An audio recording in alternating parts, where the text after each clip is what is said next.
อยก็มีบ่หลายดอกเป็นแต่ก็สิเปะแปลงให้เพิ่นพี่น้องเอ้ย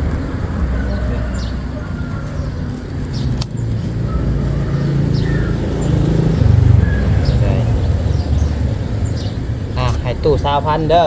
โลครับให้นางอันนี้เด้อไปนุบมาไว้นุบเอางามๆโดยก็ได้ซื้อน้ำซื้อในกินเด้อมันก็มีบ่หลายแบ่งให้พ่อสมีเป็นต้นเอาสู้ๆเด้อตู้เด้อเนี่ยครับเจ้าไปวิเคราะห์ใส่ผู้บ่ย่างไปเรื่อยๆบ่ไปแบบนี้พี่น้องเนาะก็อีต้นนั่นแหละพี่น้องเนาะข้าวน้ำกระโบมี่สกินย่างจูงกันตามหลังกันไปพี่น้องเนาะไปขอแต่ละเฮือนพี่น้องเลยกระโบมี่ดีรอโอ้ยพี่น้องนี่เนาะเป็นเงินของพ่อเจ้าฝากมาให้พอได้ไหมพอได้ใช่โอ้โห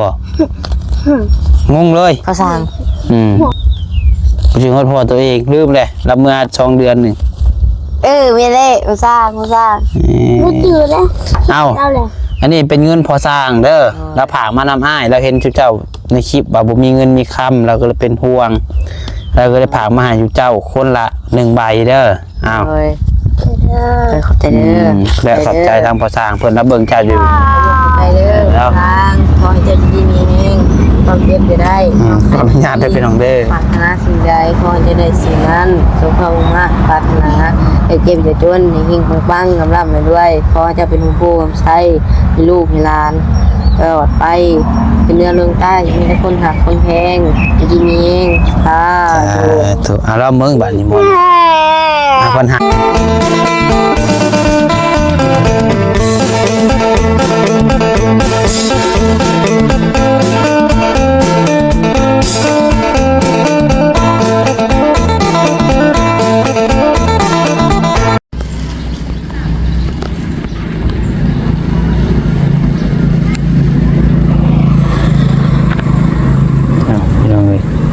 ดีว่าทางน้องบัดใจกายมากเนาะแต่บังเอิญเห็นพี่น้องเนาะแม่ตู้กับหลานแม่ตู้ก็คือว่าหลานก็ลูกเพิ่นเนาะกำลังย่างมาแถวเข้มทางเนาะน้องบัดใจบังเอิญเห็นพี่น้องเอ้ยเพิ่นมาขอทานบ่เพื่อมาหยังพี่น้องเนาะคือเห็นคือว่ากลองสัมภาษณ์เพิ่นเบิ่งเป็นปัจจุบันนะมาพี่บ่เนาะเบิ่งแป๊บนึงเลยเพิ่นสิไปทางใดว่าคือเห็นพาลูกบ่คือว่าพาหลานแหละอีต้นเด็กน้อยพี่น้องเนาะย่างตากแดดตากหน้าอยู่พี่น้องเอ้ย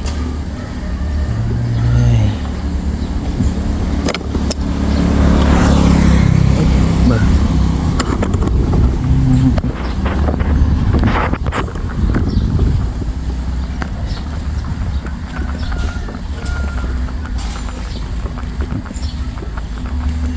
ไปใช้ตู้ไปสายมาหาข้อเข้ามาผีดูฮะพี่ฮะพี่มึงมาผมพี่มาใช้หูจักเพิ่นบ่สายนี่ฮะบ่หูจักมาหาข้อเข้าบ่โดนหาข้อเขาแล้วลูกไพ่ซานะฮะลูกคือหลานยังมาพี่อีกมันยังแดดอยู่มาพี่ไว้ยังมาพี่ถ่ายคลิปในเด้อถ่ายได้อยู่บ่ได้แล้วบ่เซ็งฮะโอ้ยอย่างเนาะไปยังน่ะฮะนี่แหละว่าผู้ที่เห็นเลยว่าถ่ายเพิ่นเฮาเห็น YouTube ซอยเหลือคนเลยว่าถ่ายเพิ่นเบิ่งเห็นหลานแล้วนั่งลงก่อนนั่งล่ะนั่งลงไว้นั่งนั่งลงมาจากทางไหนตู้โดยทางเมืองจำพรมาจากเมืองจำพรโดยจะค้นจะมาฮะทางนั้น4 คนมา4 คนฮะอยู่ครอบครัวเดียวกันเบิดบ่คืออะไรแล้วเพิ่นไปเพิ่นมันเพิ่นไปเพิ่นมันเพิ่นก็อยู่ชอบเท่ามีดาวอันนี้นี่ร้านเจ้าบอกคือไผอันนี้ร้านเขาแล้วอันนี้ค่ะ เอออยู่น้ำเจ้าบ่เพิ่นนี่ขึ้นอะไร อยู่น้ำแม่เขาเองทางบ้านไม้จัดสรรพุ่น อืม จากบ้านไม้จัดสรรหักขอยอยู่หน้าบ่มีเฮือนอยู่ปุกตูบอยู่ อยู่ไสก่อนเจ้า อยู่นาอยู่บ้านจัดสรร เมืองจำพร เมืองจำพรบ้านทำบ้านจัดสรร แก่งกอกผู้ โดย มาแต่แก่งกอกผู้บ่นี่แม่นบ่ทางแก่งกอก โดยทางกอกนั่นแหละ อืม ลูกสาวหันอยู่บ้านประกวยพุ่น โดย อันนี้อันอยู่บ้านจัดสรรบ้านจัดสรรบ้านเขาตั้งใหม่ ร้านนี่ฮะบ่ได้อยู่น้ำเจ้า แต่ว่ามาอันขอข่าวน้ำกัน โดย มาพี่นั่งยังมาอีกแก่ไว้คอยบ่จับเอาไว้เอาบ่เงินนี่เอาเงินให้นี่เอาบ่ ทุกอย่างอะไรลูกเอ้ยอย่าง จะมาไว้คอยสิถามไว้ ขานี่เด้อ เอาบ่เงินนี่ ว่าแบบ เอาอยู่บ่เอาเลยจะมาใกล้ไว้คอยบอก นี่ คอยบอกกันให้ดอกไว้ให้ผมมา คอเขา จะมาอีกจะมาพี่จะมาใกล้ตู้พี่ไว้ อันนั้น จะมาโอเคโอเคบ่เป็นหยัง เวลาทำกิน เจ้าซื้อหยังจะนั่ง กิน ให้เพิ่นบอกเอาก็ได้ว่าเขาใจภาษาลาวอยู่บ่เลย เป็นยังบ่จัก บ่จักภาษาลาวซ้ำบ่ บ่จักคือกันปกติ ว่าจะเว้าลาวได้อยู่บ่นาง ที่ ฮะเพื่อบ่เข้าใจบ่เอาบ่เงินฮะบอกอันน่ะบอกอายหันก็เว้าเป็นอยู่คันเว้าผู้เดียวนี่เว้าเป็นแบบให้ยาเพิ่นบ่เป็นหยังนางเอกอาอยู่บ่ ทุกอย่างนั่นแหละว่า เข้าโรงเรียนอยู่บ่นางจ้ะฮะ โดยเขานี่เนาะ เข้าอยู่เอามื้อนี้บ่ได้ไป บ่ได้ไป ฮะ อีปลา อีประแปลว่าหยังล่ะ เอาเงิน อ๋ออีตัวประเอออีตัวประ ป้าบ้านจัดสรร อีตัวประแปลว่าเอาบ่เงินบ่ ปลาเงิ บ้าน น ไม้จัด เอ สรร อ เอาอีตะปลา อีตัวประบ่นางอีตัวประบ่ แล้วพี่น้องเอ้ยว่าเก่งเบิ่งทรงนี่คือว่าอายไปจังเนาะ บ่ได้อายพอเลยสิอายทุกอย่าง พากันนอนใส่สากันมาแต่จักมื้อแล้วจุจะมาฮะ ถ้าก็มาวันนี้ได้บ่ปิดนึงเขาบ่ ม ทางเดือน มาวันนี้ โดยยืมกินอีกทางเฮือนก็ลูกบ่ได้เฮ็ดให้เฮ็ดหน้าบ่ซะ บ่มีนาเห็ดบ่มีหาเห็ด บ่มีให้บ่มีหน้าเฮ็ด โดย อยู่เฮือนน่าจะอยู่กับไผจังฮะ อยู่ชมเท้านั่นแหละ3คน นี่ไผแน่อยู่ครอบครัวเจ้า นั่นแหละลูกหลาน มีลูกหลานแล้วก็ โดน กับผัว โดย ผู้นี้ฮะอยู่กับพ่อกับแม่เพิ่นนี่อีกครอบครัวหนึง ครอบครัวนึงเขาก็อยู่บ้าน คิดว่าเจ้าเลี้ยงเพิ่นนี่ซะดอก คอยก็อยู่หนาพูนอยู่ อืม คือว่าเราบ่มีดินต มาหาขอข้าวขอน้ำกินติ โดดไปหาข้าวๆนี่แหละลูกเอ้ยทุกอย่างตอนเงินหักคันซื้อไปมากินไปนัวก็บ่ได้ บ่นาง ทันที จะ ละ เฮียนปอได้แล้ว วันนึงมันก็สิอายแล้วกัน เสียเงินให้นี่ไว้ว่าแม่คันสิอยากได้เงินน่ะจะเฮียนปอได้ฮะ เจ้าเอาได้ จะเฮียนปอได้แล้วเอาลงมือเอาลงไว้เอาลงไว้จะเฮียนปอได้มหนึ่งมหนึ่งคือปหนึ่ง บ่หนึ่งมาแล้วลูกโอ้โห จักปีแล้วเจ้าหานางโมโหซ้ำโอ้ยพี่น้องเนาะทุกคนบ่มีเพราะว่าอีต้นเห็นน้องบ่ใส่เห็นกำลังขี่กายแล้วบัดนี้เห็นทางน้องเพิ่นนี่แหละเพิ่นน้องกับแม่ตู้เพิ่นกำลังย่างเลาะทางขอเข้าย่านข่อยบ่ฮะบ่จับดอกบ่ย่านก็ย่า นะยัน บ่ย่านข่อยก็ได้บ่จับบ่ตีดอก บ่ได้ข้าวกินกันเลยลูกเอ้ย ได้จักโลแล้วได้หลายบ่ข้าวนี่ อันนี้ฮะสองถ้วยฮะบ่ได้ ได้น้อยเดียวหนึงผู้นี่เนาะ ก็คือกันนั่นแหละ บ่ได้ฮอดอันโลสักพี่น้อง แล้วก็โอ้ลูกเอ้ย มา นี่แหละไป แต่เช้ากูว่า ละหอละหอมาแต่เช้าหักอยู่ในวัดนี่เด็ดเลยเราไปคอเมื่อย เมื่อยแล้วไปอยู่บ้าน นอนอยู่นั่นเลยลูกกินข้าวเพลนนั่นแหละกินข้าวทางไหนบ่มีเพื่อนพี่เพื่อนน้อง ได้เท่าไรแล้วเงินอยู่นี่เพิ่นเอาให้ไปขอได้เท่าไรล่ะจ๊ะได้อยู่บ่เงิน บ่ได้ บ่ล่ะฮะบ่ได้ ว้ก็มีบ่หลายดอกเว้นแต่ก็สิไปแบ่งให้เพิ่นพี่น้องเอ้ย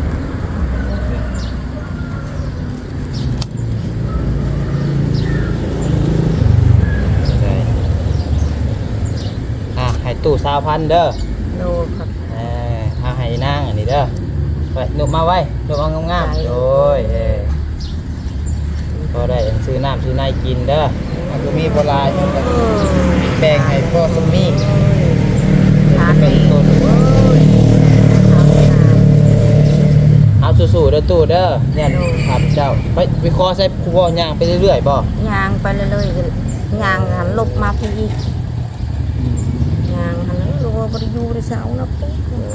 ยเอาเฮ็ดได้เนาะสิ บ้านไม้ตรงกลางหลังแล้วบ้านกระชันแล้วลูกเอ้ย สู้ๆเด้อนางเด้อสู้ๆเด้อบ่ต้องย่านดอกย่าได้สร้างหาไปคอเข่านี่คอเข่าคอน้ำบ่เห็นอายไปซะพี่น้องเอ้ยไปอึ๊บไปต่อบ้านนี้เนาะ ดู นั่นเป็นนั่นแหละย่างตามร้านกันไปพี่น้องพอดีว่าทางน้องบัดไซออกมาแต่พูดทางหน้าแผกแหละแล้วสิว่าสิไปหาทางน้องไฟฟ้าพี่น้องเอ้ยเลยเห็นทางในตู้กับร้านเพิ่นย่างเลาะไปนี่พี่น้องเนาะกับอีต้นนั่นแหละพี่น้องเนาะข้าวน้ำกับโบมี่กินย่างจูงกันตามหลังกันไปพี่น้องเนาะไปขอแต่ละเฮือนพี่น้องเอ้ยโบมี่กับโบมี่อีลีรอพี่น้องเนาะไปซะพี่น้องเดี๋ยวจังว่ากันเนาะไปพบพ่อกันผู้ใดอยู่ทางเฮือนทางซ่านของไฟฟ้าผู้ใดเดี๋ยวขึ้นไปหาทางน้องๆเพิ่นก่อนพี่น้องเนาะโดยโอเคพี่น้องเนาะมาฮอดก็พอดี5 โมงกว่าๆแล้วพี่น้องเนาะตะเวนใกล้สิตกดินละพี่น้องเนาะค่อยค่ำลงแรงได้2ไอ้น้องอยู่บ่พี่น้องเนาะมาเด้อพี่น้องเนาะฮ้อนไปคุณอยู่บ่ใช่อยู่พี่ติในพี่อย่างเพื่อนคือเปื้อนคือเก่าอีกแล้วนี่หากระทูมือไรไปเห็ดเปื้อนนี่ฮะ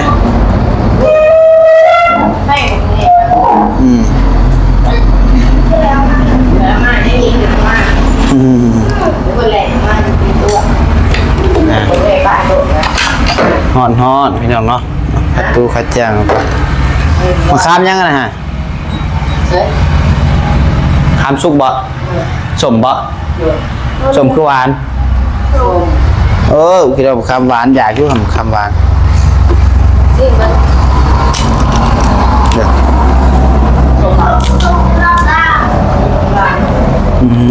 สบายดีเด้อFC เพิ่นยังว่าอยู่ว่าสายฟ้าเดี๋ยวนี้เห็นกล้องแล้วเห็นผู้รักผู้ใหญ่แล้วบ่นุบมือว่ะลืมไปบ่เพิ่นว่าเห็นกล้องเขาเห็นผู้รักผู้ใหญ่มาเลยนุบมือขึ้นโลดคือแบบตะกี้ฮะหวานเอ้า ตอนจะเห็นกินอะไรต้นอะไรกันเท่านึงเลย เอาไว้คุณส่งหนึ่งต้นอะไรกัน เอ้า ว่าให้ชีพบอกโอเคแล้วให้ชีพบอกให้หมอรักษาเลย ได้ฮะเอาไว้ชีพเราที่จะแบบ ดูชีพเราคุณสุถ้าให้ชีพมาแต่ต้นก่อนเจ้าอีกเลย พาไปเอานี่ มาว่าจะเมา เอาใส่ เพื่อเอาเลยงานนอนเนี่ย ต่อเอาสมคืออยากมาค้ามอยู่ว่าสิแวซื้อมื้อใดก็บ่ได้แวสิเบิดยามแล้วบัดนี้เนาะ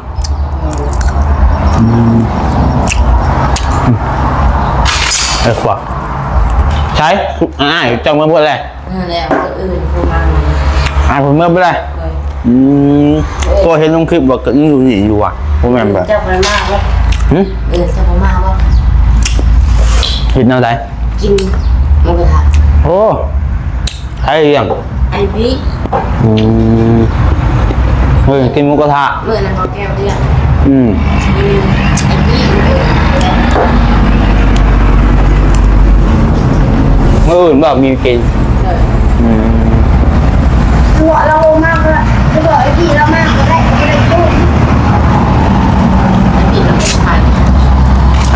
พี่มันเป็นไฟ ไอ้พี่ไข่แตกแล้วเป็นไข่มือได้น่ะ นี่แหละ เราก็เลยเมื่อไหวบ่ทีแรกเห็ดเด็กแตกแดดเนาะ ไปหยิบเลย ใช่ไหมไอ้ ให้ดึงเราจะสาวนี่ มานิบ นะ ไอ้พี่ไข่แตกที่บีชุดเจ้าคืนนี้จุพนนอนผีบ่ เลย คืนนี้ก็นอนนี่อีก ไอ้พี่ไปนอนแต่เบาลงกับเบาบาง ใช่ว่าสิเทพื้นมือนี่อ้ายเลยขึ้นมา ลงไปอยู่ข้างกระมานำแล้ว ฮอดใช้เลยของครัวนะ นาที อื่นที่ มืออื่นบ่มันอยากดอกเทนอยเดียวหนึ่งสอบเดียวหนึ่งไปจักน่ะสอบเดียวสองสอบก็เรือแหละเนาะขนาดเที่ยงบางกับสอบหนึ่งก็เรือแหละเป็นยังไงไปเบิ่ง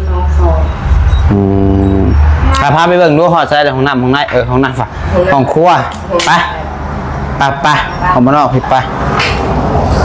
มาพี่น้องมามาเบิ่งของครัวก่อน หนัก นอกใจเลยผู้เดียวคือเขา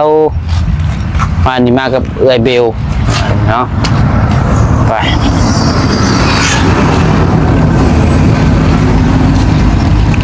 ใส่ลองเนาะเดี๋ยวไม่ต่อกันชื่อมาจังสันนี่ ว่าวคือเรียกว่าเขาเล่นเลย มันครัวนี้ เลย ใครออกมาได้ไหมเฮ้ยนั่งซึมเศร้ากลางฝนที่มันดินลงใส่หน้าอ้ายเกิดไปใส่อีกแล้วก็ว่ามักใส่แท้ฮะ เขา พอที่ตัดตีนจะออกใช่ไหม ไม่ได้เลย กำลังมาน้ำบ่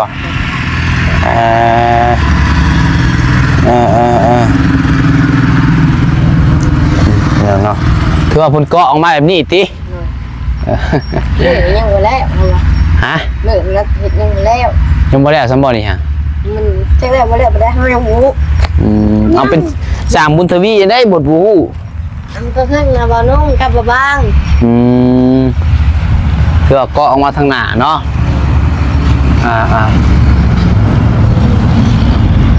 เนี่ยพี่น้องเอ้ยของครัวสิเพิ่นจักสิเพิ่นเช็ดแนวใดน้องบ่ใส่กับบ่ฮู้น้ำสิเพิ่นตัวนี้พี่น้องเนาะเพิ่นมงเพิ่นเฮ็ดแนวใด นี่แหละมันไปล่มนี่แหละทางลม สิเพิ่นวางแผนกันเฮ็ดแนวใดกับบ่ฮู้นำพี่น้องตัวนี้เนาะแต่ว่าคะแนนว่าน้องบ่ใส่มีเวลาว่างก็สิมาซอยอยู่พี่น้อง ไอ้รถในผีกรอบดีกว่า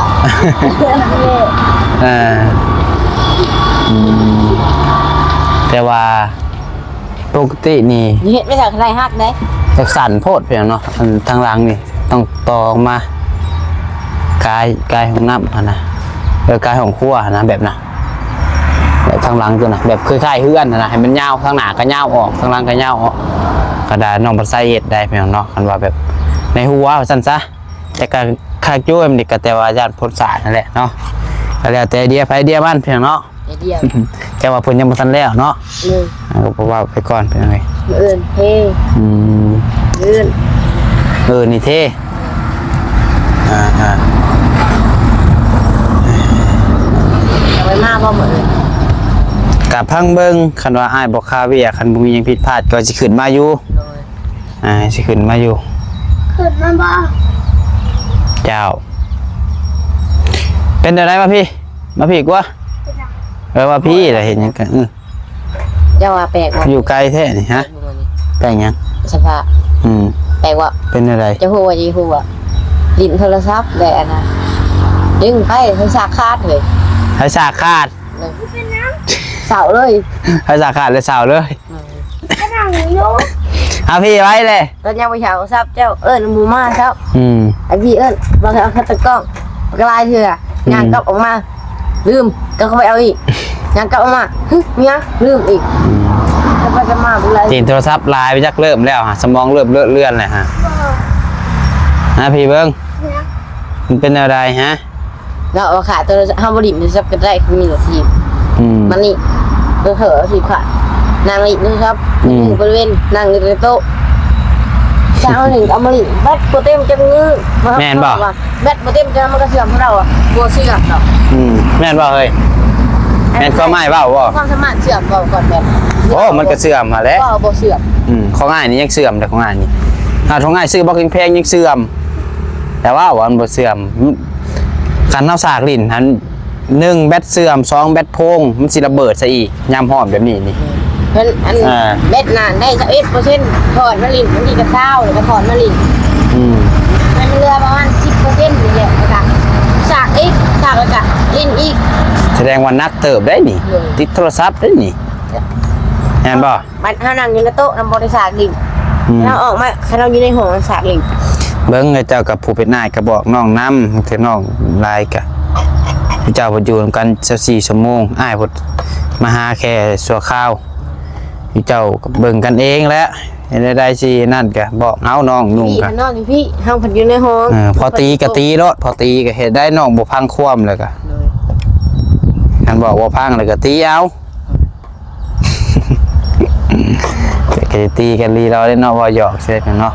แต่ก็ฟังกันแล้วสายฟ้าก็อยากขี้ดื้อลายอยู่กับไม้พ่อแม่บ่อยู่ก็ฟังความเพิ่นนำเห็นบ่ติดโทรศัพท์บ่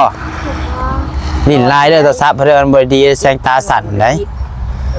ลิ้นก็ต้องลิ้นเป็นช่วงคันเวลาแขกคนมาเฮาก็บ่ลิ้น ทีมแอปใส่เบิ่งบ่ติด แบตกระสากให้มันเต็มก้อนแบตกะ พี่ก็ลุกมาตั้งแต่6 โมงมาสากนั่งสากลิงแต่6 โมงปุ๊บ เอาบ่เป็นหยังดอกคอยอันนั้นใจกะหอยบ่ลิ้นลายโทรศัพท์ลิ้นกะลิ้นก็ลิ้นเป็นช่วงเช้าช่วงแรงพักเวียกพักงาน ไก่ตา พร้อมเพิ่นมาเฮ็ดงานมัน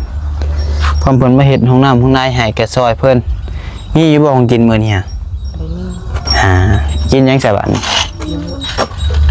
มือของกินซ้ำอ้ายเลยคือว่าทางเขาบอบบี้อยู่ว่าเดี๋ยวบริเวณเขาซื้อของกินพามาเลยเนี่ยก็ได้อาหารแมวดิเบิดแล้วเบิดแล้ว ในลายมือกันเลย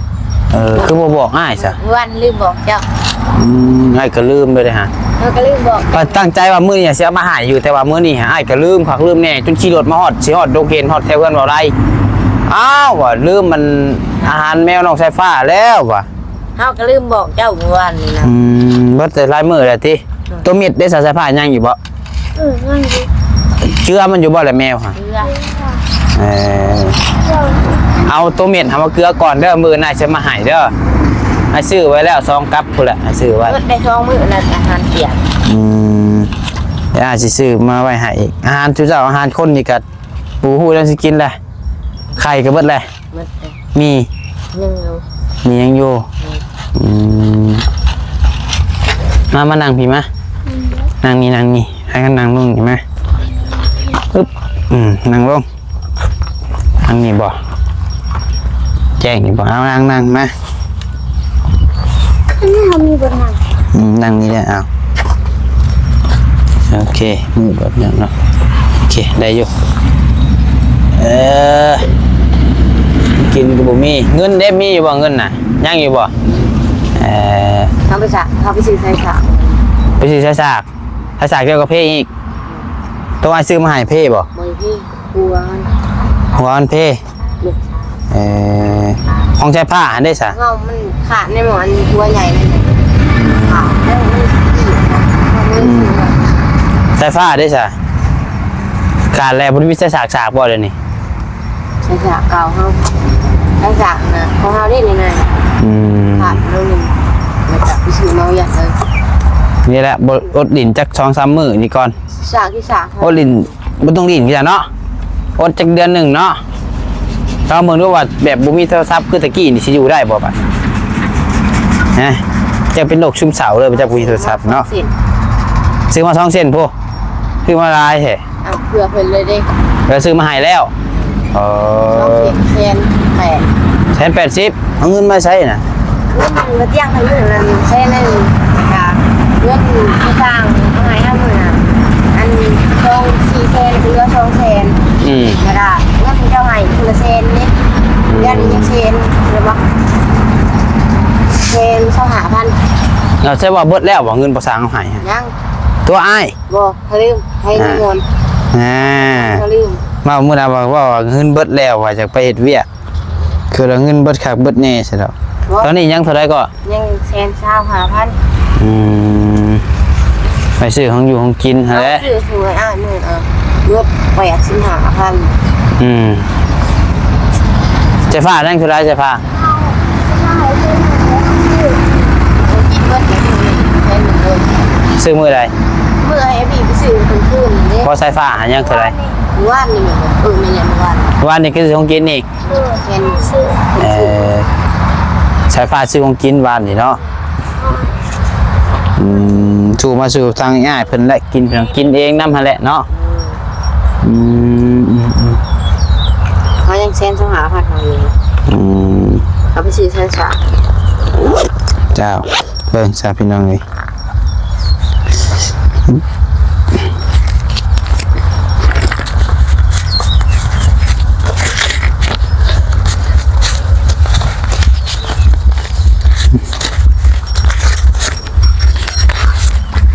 เอาอีกอยู่บ่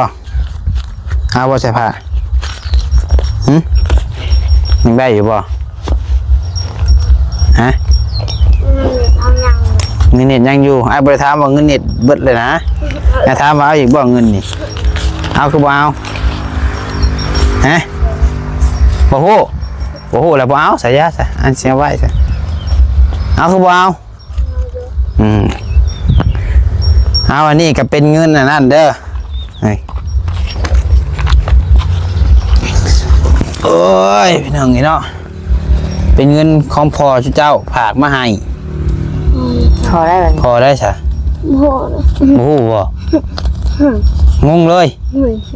โหเลย พอตัวใดมีจักพ่อซะ เดี๋ยว มีพอยังแน่ ลืม